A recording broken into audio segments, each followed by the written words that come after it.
17 ഡോക്ടർമാർ കിണഞ്ഞു പരിശ്രമിച്ചിട്ടും കണ്ടെത്താൻ കഴിയാതിരുന്ന അപൂർവ രോഗം എഐയുടെ സഹായത്തോടെ കണ്ടെത്തി. 4 വയസ്സുകാരനായ കുട്ടിയുടെ രോഗാവസ്ഥയാണ് ChatGPTയുടെ സഹായത്തോടെ കുട്ടിയുടെ അമ്മ കണ്ടെത്തിയത്.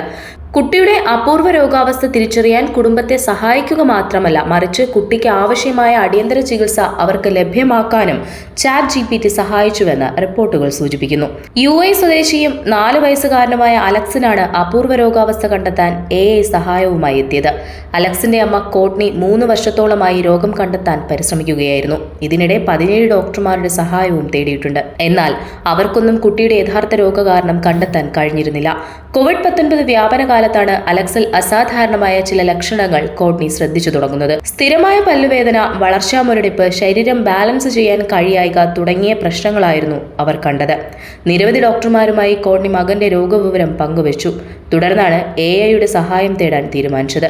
അലക്സിന്റെ MRI സ്കാൻ റിസൾട്ടും രോഗലക്ഷണങ്ങളും മറ്റും അവർ ChatGPTയിൽ നൽകി. നിമിഷങ്ങൾക്കുള്ളിൽ ChatGPT അലക്സിന്റെ രോഗം കണ്ടെത്തി. സുഷുമ്നാ നാഡിയെ ബാധിക്കുന്ന അപൂർവ ന്യൂറോളജിക്കൽ അസുഖമായ ടെതേർഡ് കോഡ് സിൻഡ്രോമാണ് അലക്സിനെ ബാധിച്ചതെന്ന് ChatGPT കണ്ടെത്തി.